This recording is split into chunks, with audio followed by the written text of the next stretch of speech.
C'est ici, sur cette pelouse du stade de la paix de Bouaké, que les Lions indomptables du Cameroun nous ont offert un festival d'émotions hier. Aujourd'hui, nous sommes donc le lendemain de match.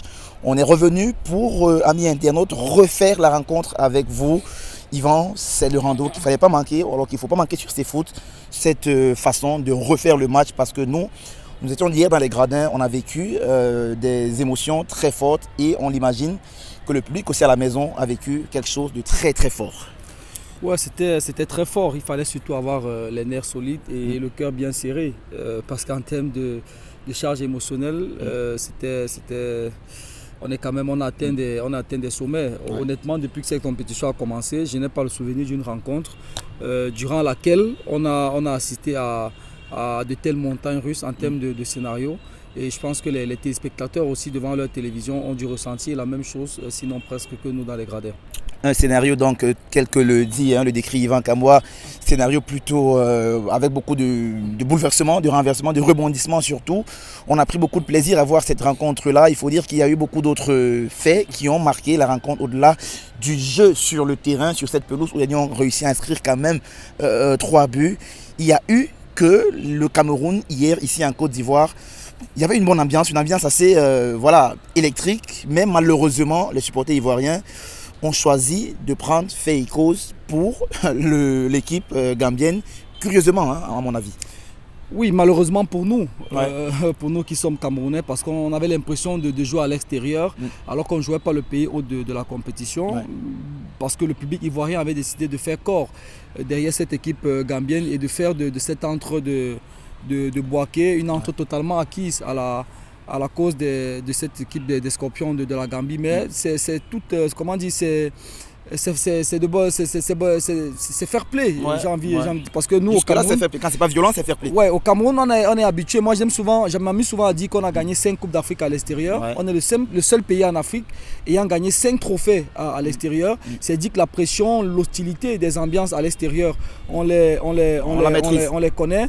Et on n'était pas tellement surpris de voir que la Côte d'Ivoire soit rangée derrière la Gambie, parce que sur le plan sportif par rapport à cette compétition, un nul entre les deux équipes les arrangeait et devait qualifier d'office la Côte d'Ivoire, qui est très mal embarquée avec ses 3 points en tant que meilleur troisième. Et il y a aussi l'antécédent de la Coupe d'Afrique au Cameroun, où pour avoir discuté avec certains citoyens ivoiriens après la rencontre, ils estiment que chez nous au Cameroun, entre guillemets, lors de la dernière édition de la Coupe d'Afrique des Nations, on ne les avait pas beaucoup soutenus. Du coup, ils ont tenu à nous rendre la monnaie de notre pièce ici chez eux. Moi, jusque-là, ça ne me pose aucun problème, parce que ça fait partie du jeu. Effectivement, ça ne pose aucun problème, mais là où ça pourrait poser problème, ou alors là où ça pose effectivement problème, c'est quand on en vient à des scènes de violence comme celles qu'on a vécues, surtout avec ces images que vous pouvez apercevoir actuellement à l'écran, amis internautes, où les supporters ivoiriens, ou alors le public ivoirien s'est mis à jeter des projectiles sur une équipe camerounaise qui n'avait pour seul péché que d'avoir remporté un match de football 3 buts contre 2.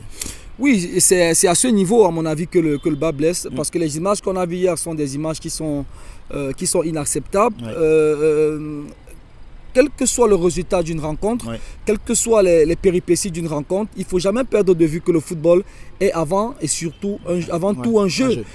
Et dans un jeu, ça peut pencher d'un côté comme dans l'autre. Encore que sur ce match-ci, c'est même pas le pays hôte qu'on affrontait, c'est une équipe autre, une équipe étrangère, entre guillemets, comme la nôtre. Et donc le football, à la base, est un vecteur de cohésion sociale et un facteur d'unification des peuples. Et la Côte d'Ivoire, eux-mêmes, ils ont décidé de baptiser leur CAN la CAN de l'hospitalité. Mais malheureusement, les images auxquelles on a assisté hier, après le coup de sifflet final, lorsque les joueurs camerounais allaient célébrer leur victoire devant la poignée de supporters, parce qu'il y avait à peine 1000 supporters sur les 26 000 qui étaient présents ici hier soir, les autres supporters de nationalité ivoirienne, pour la grande majorité, qui étaient présents dans les tribunes, l'ont mal vécu, je ne sais pas pourquoi.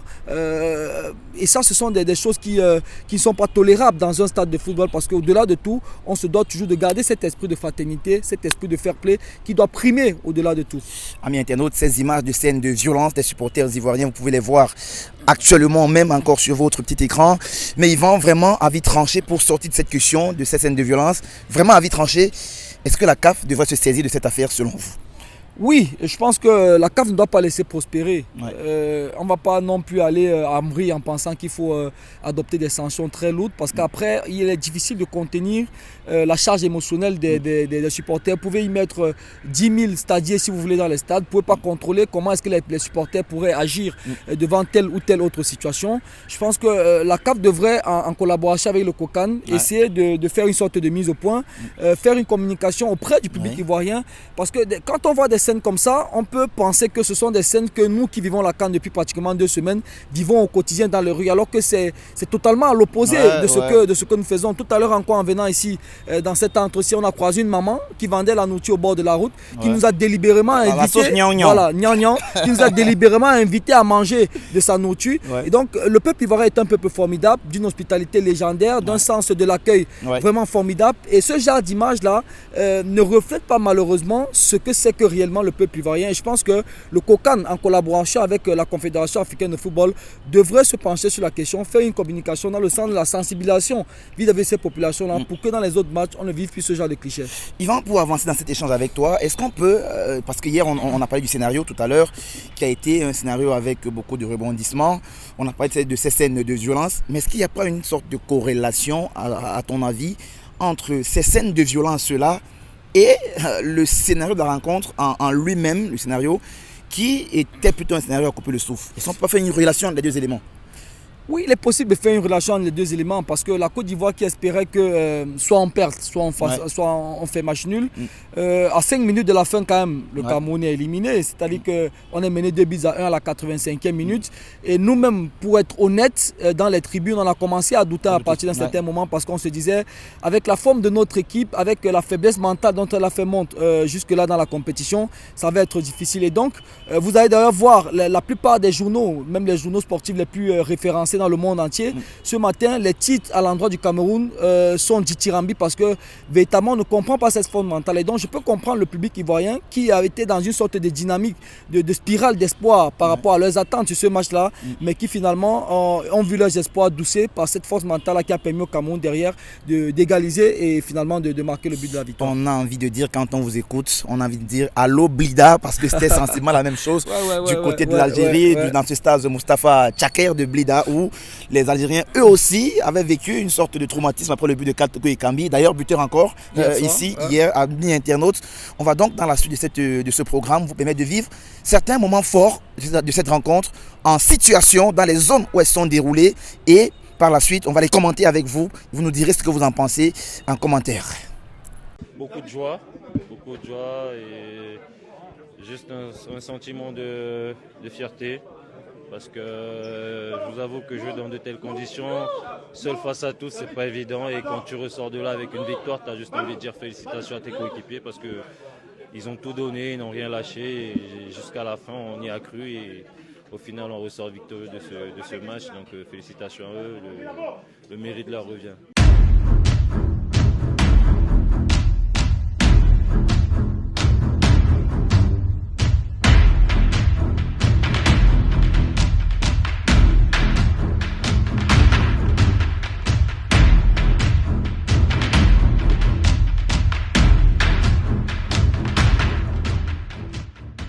Les Lions indomptables sont parfois passés au bord de la catastrophe, tout près juste du scénario catastrophe. C'était dans cette surface de réparation effectivement que les plus gros exploits individuels du gardien Fabrice Ondoa ont été réalisés hier. Mon cher Yvan, il a eu exactement à faire 3 arrêts décisifs dans cette surface de réparation, dans ces buts dans lesquels nous avons décidé de balader un peu nos internautes ce soir. D'abord à la 7e minute. Ensuite, à la 35e minute et enfin à la 38e minute, Fabrice Ondoa a dû sortir le grand jeu pour maintenir les Lions indomptables du Cameroun dans cette rencontre-là face à l'équipe de la Gambie. Il fallait avoir un grand Ondoa hier dans les buts en première période, sinon ça aurait été une toute autre histoire, Yvan. Oui, je pense qu'il nous a maintenu à flot de par ses arrêts. Même si sur les 3 arrêts, J'estime qu'il n'y a qu'un seul véritable arrêt qui était un arrêt couperé, si je puis l'appeler ainsi. Oui. Après, sur les deux autres, ce n'est pas pour minimiser son impact. Il fallait être positionné au bon endroit, il fallait avoir la réaction qu'il faut.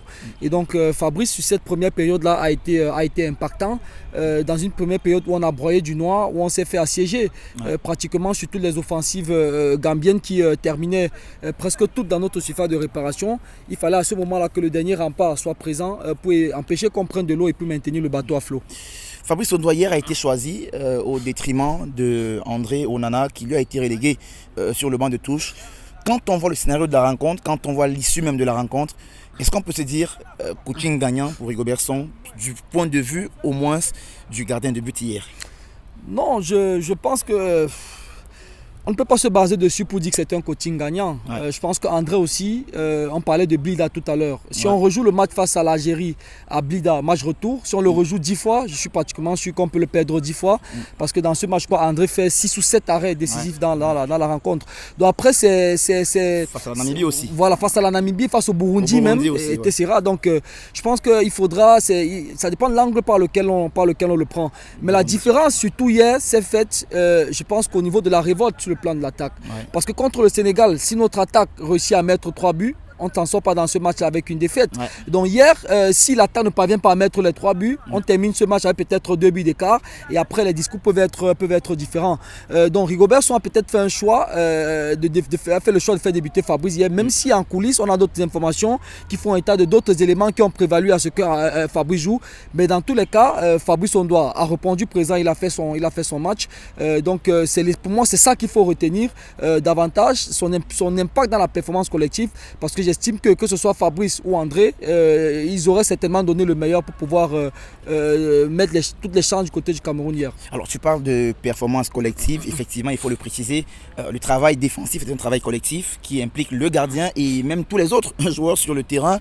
Mais restons donc sur ce bloc défensif là, cette défense à 3 hier, parce qu'on est dans cette surface de réparation dans laquelle beaucoup d'interceptions aussi ont été faites par les défenseurs centraux notamment. La défense à 3 hier, est-ce qu'on l'a trouvé plutôt sereine, assurance tout risque, ou alors parfois on avait le sentiment qu'il joue avec nos sentiments? Les 3 de derrière, les 3 centraux à mon avis ont répondu présent, mais simplement on a été mise à mal sur plusieurs situations parce que collectivement le bloc n'arrivait pas à faire les efforts tous ensemble au même moment. On avait un problème de synchronisation au niveau des mouvements sur les transitions défensives notamment. Conséquence, il y avait beaucoup trop de ballons. Les 3 centraux se retrouvaient très souvent assiégés par les offensives gambiennes qui à travers leur transition très très rapide, couteau, réussissaient à se projeter très vite dans notre défense. Donc pour moi, je l'ai dit hier dans le début d'après-match, les 3 centraux pour moi ont répondu présent, le gardien de but aussi.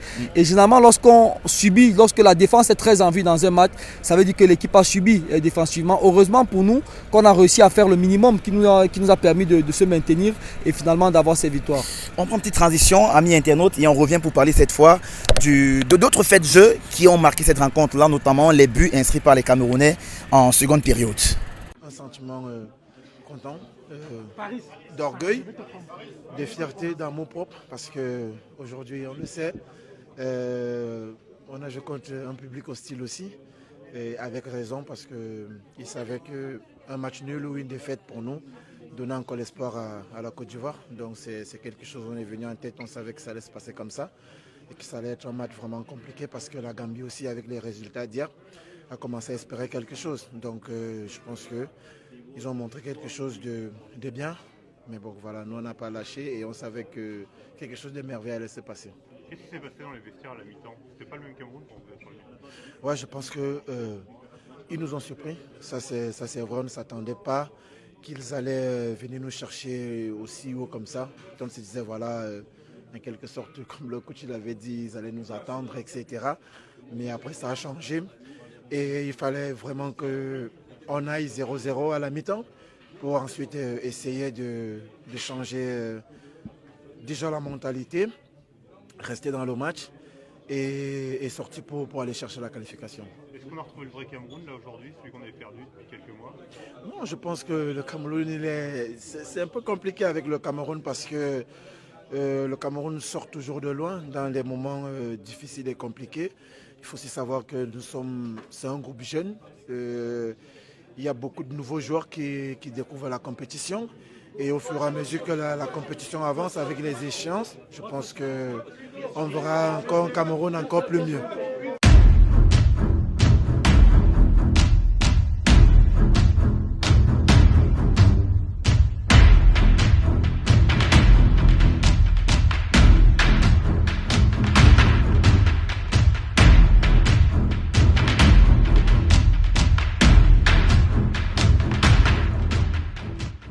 Parlons cette fois des buts, les buts qui font généralement la décision dans une rencontre de football, mon cher Yvan. On en a inscrit au total hier 5, donc 3 côté camerounais et 2 côté gambien. Les 5 buts ont été inscrits ici, dans cette surface de réparation et dans ces buts qui sont juste derrière nous là. Le premier but a été inscrit par Karl Briand Toko Ekambi sur un coup franc dont il a coupé la trajectoire à ce niveau même où nous sommes exactement placés en ce moment. Yvan, il fallait ce but-là impérativement pour permettre, bien entendu, au Cameroun et même à la rencontre tout entière de se libérer un peu, en fait, disons-le comme ça.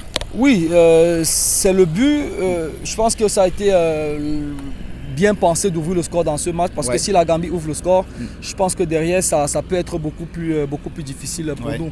Et Toko Ekambi, qui lui avait été plutôt moribond jusque-là dans la rencontre, a réussi sur ce sens, je crois, de Georges-Kevin Koudou, de couper la trajectoire et de battre le gardien zambien pour permettre au Cameroun d'entrer enfin dans son match parce que j'estime que c'est à partir de ce moment qu'on est vraiment entré dans le match, même si derrière on a un peu flanché et on s'est fait remonter et mener au score derrière. Mais ce but de Toko Ekambi, je pense qu'il nous a fait quelque part du bien parce que honnêtement, avec la domination gambienne jusque-là, si il réussissait à ouvrir le score, je pense que ça aurait été beaucoup plus mal embarqué pour nous. Alors, il y a eu ce but de Karl Toko Ekambi dans cette surface de réparation, mais quelques minutes plus tard, quelques instants plus tard, il y a eu d'abord l'égalisation zambienne, ici toujours dans cette surface de réparation, et par la suite un autre but, parce qu'il faut dire qu'ils ont mené au score face aux Lions indomptables à la 85e minute par là.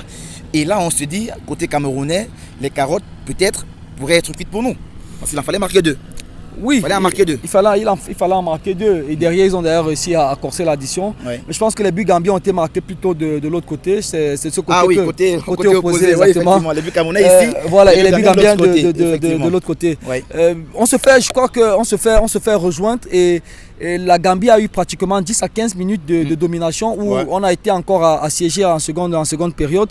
Et je pense que n'eût été les arrêts justement de Fabrice, ces arrêts de Fabrice Ondoa, ça aurait été un peu compliqué pour nous aussi en seconde période. Mais c'était aussi logique de par le scénario de la rencontre parce que la Gambie c'est une équipe qui n'a jamais baissé les bras dans ce match. Elle nous a rivalisé, d'adresse avec nous. Elle nous a regardé droit dans les yeux, on n'a jamais senti qu'ils étaient paniqués. Même lorsque le Cameroun était bien, ils essayaient toujours de maintenir leur plan de jeu et de le réciter à merveille. C'est ce qui a été fait, mais malheureusement quelque part je pense que c'est l'expérience du Cameroun finalement qui a pu faire la différence. Tu parles d'expérience, mon cher Yvan. Il y a eu donc ces 2 buts qui ont définitivement fait la décision.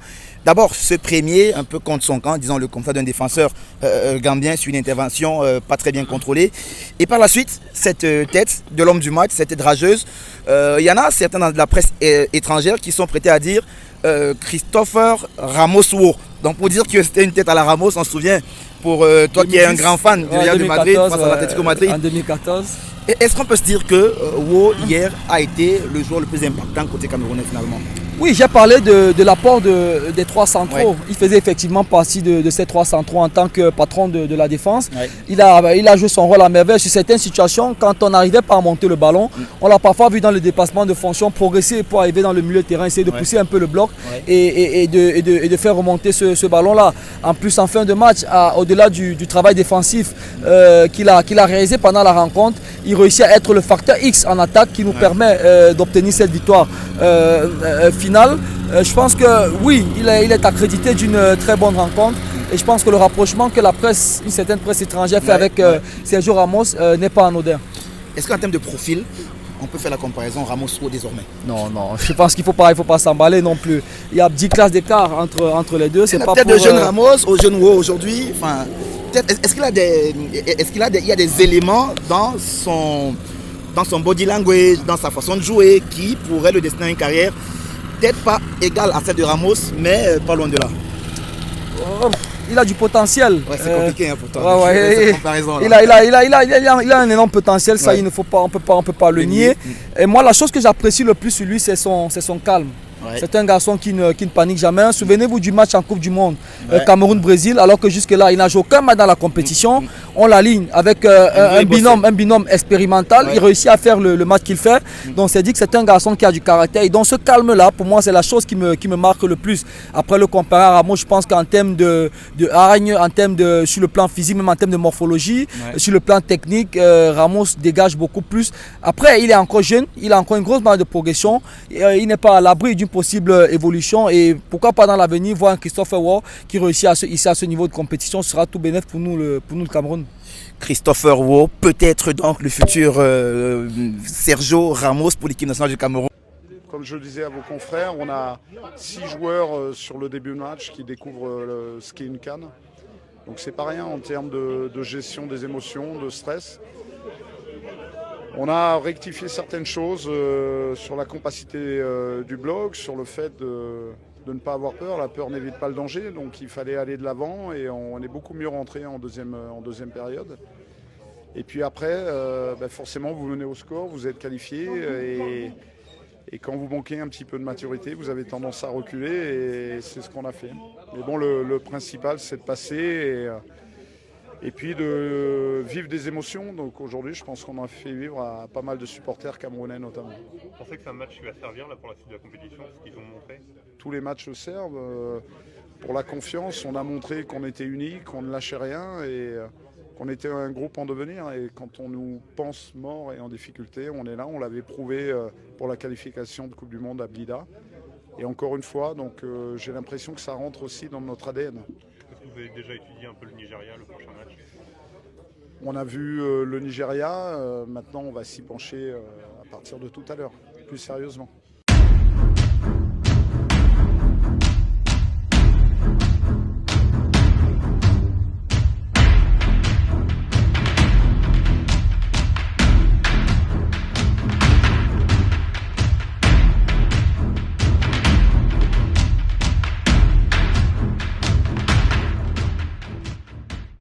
L'un des grands bonhommes de cette rencontre Cameroun-Gambie hier, c'était bien entendu Rigobert Song, le sélectionneur manager des Lions Indomptables du Cameroun, a opéré un certain nombre de choix qui certainement ont permis aux Lions Indomptables de pouvoir s'en tirer avec une victoire. Yvan, on va d'abord s'asseoir, le temps de quitter un peu sous le soleil et débriefer aussi un peu ces différents choix qui ont été opérés par le sélectionneur des Lions Indomptables du Cameroun dans cette rencontre. Déjà, il y a eu le système de jeu, on en a parlé un peu, on pourra y revenir certainement si tu en as convenance. Mais surtout, ces remplacements qui ont radicalement changé le visage de l'équipe nationale du Cameroun. On a vu d'abord Franck Magri sortir pour Mumbagna, on est à la 72e minute. Par la suite, on a eu Kemen qui lui aussi est entré à la place de Darlin Yongwa. Et enfin, un remplacement un peu anecdotique, parce que Mokoudi qui rentre à la place de Georges-Kevin Koudou, on est à la 97e minute déjà, le match est quasiment terminé. Mais on a envie de se dire quand même que hier, Rigobert Song dans la gestion du match, c'est quand même au-dessus de la moyenne. Au-dessus de la moyenne, on peut le dire parce qu'il y a eu la victoire au bout. Le premier changement qu'il fait du poste pour poste Mumbagna pour Franck Magri, je pense que ça a quand même apporté du dynamisme sur le front de l'attaque parce que le travail d'abattage, de repli défensif que Mumbagna a fait, Magri n'arrivait pas à le faire tout à fait. Je pense que ça a permis à Toko Ekambi et Nkoudou de hisser aussi un peu leur niveau au niveau des tâches défensives. Ça c'était d'un. Deuxièmement, vers la fin du match, il décide dû au fait que le Cameroun continue à éprouver quand même de certaines difficultés dans son 3-4-3, il décide de revenir à un schéma tactique beaucoup plus simple. Et moi, j'aurais pensé d'ailleurs qu'il revienne à ce système beaucoup plus tôt dans la rencontre. D'ailleurs, en tribune, on le disait. Et là, ça apparaît être pour moi le choix le plus judicieux que Rigobert Song a opéré hier. Parce que je pense que si on reste dans le 3-4-3, je ne suis pas sûr qu'on réussit à remporter ce match-là. Mais être revenu dans un schéma beaucoup plus simple où les joueurs ont beaucoup plus d'automatisme. Ça nous a permis de se hisser, c'est-à-dire que de faire un deuxième match dans le match, si je peux parler ainsi. Et donc ça me paraît être le choix le plus judicieux en termes de changement que Rigobert a opéré. Et bien sûr, le dernier, la sortie d'un coup doux pour Moukoudi, je pense que c'est davantage pour des soucis de bétonner derrière et de préserver l'avantage qu'on avait au niveau du Marquois. Yvan, puisqu'on est sur le banc de touche, on est un peu dans la peau de Rigobertson et Sébastien Migné. D'ailleurs, qui est Rigobertson qui est Migné? C'est toi, Rigobertson. La même coiffure, c'est. Non seulement j'ai la même coiffure, je suis à la même position que lui. Mais voilà, et donc c'est moi, Sébastien Migné. Voilà.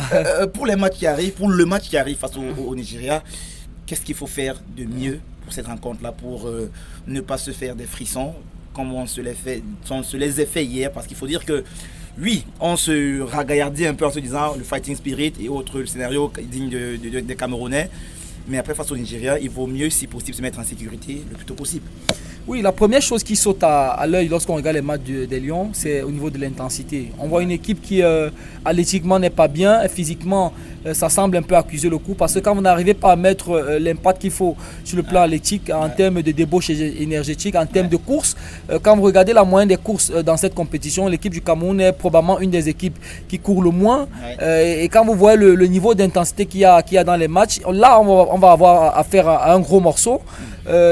Si on n'arrive pas à courir, si on n'arrive pas à se hisser au diapason physiquement et athlétiquement, ça va être extrêmement compliqué. Donc pour moi, il y a déjà ce premier facteur-là. Le deuxième élément, c'est que je pense que cette rencontre va beaucoup se jouer sur le plan mental. Il y a quand même une rivalité historique entre les deux équipes. L'historique des dernières confrontations pèse plutôt à l'avantage du Nigeria. Et donc psychologiquement, on peut estimer que le Nigeria va peut-être entrer dans cette rencontre-là avec un avantage sur le plan psychologique, même si certains vous diront que ça ne va pas compter beaucoup. Et donc j'estime que mentalement, on doit être fort et on doit surtout défensivement corriger nos bévues, nos errements, les errements qu'on a parfois observés côté Cameroun dans les matchs. On a du mal à rentrer dans nos rencontres. On fait dans tous nos matchs, tous les 45 premières minutes ont été des 45 premières minutes ratées. Et donc face à une équipe comme le Nigeria qui a un énorme potentiel offensif, c'est probablement une des équipes qui a le plus gros potentiel en termes d'individualité sur le plan offensif dans cette compétition. Et donc il faudra leur laisser le minimum d'espace possible et leur servir le minimum de rudiments possible qui pourrait leur permettre de nous punir offensivement. Donc défensivement, on doit être costaud. Les séances d'entraînement pour moi doivent être beaucoup plus intenses pour permettre à cette équipe-là de se hisser au diapason en termes de course, en termes d'intensité dans les rencontres. Et bien sûr, mentalement, on doit être très fort parce que contre le Nigeria, ça va également se jouer sur le plan mental. Est-ce qu'on fait un plan finalement anti-Osimhen dans ce genre de rencontre lorsqu'on sait que c'est quand même l'un des meilleurs attaquants européens en Europe et même dans le monde actuellement? Quand on l'affronte en huitième de finale, match couperet, est-ce que côté Sébastien Migné et Rigobertson, on fait un plan anti-Osimhen? Un plan anti-Osimhen, peut-être oui, parce que ça reste quand même un attaquant en vedette. Techniquement, c'est un gars qui n'est pas très à l'aise, balle au pied. Il est plus à l'aise dans le combat physique, les duels, les ballots aériens. Pour moi, ça fait partie des secteurs de jeu que le Cameroun doit beaucoup travailler sur les coups de pied arrêtés défensifs, parce que derrière, ils ont aussi le capitaine, son nom, Trost Ekong, qui est très fort sur les ballons aériens.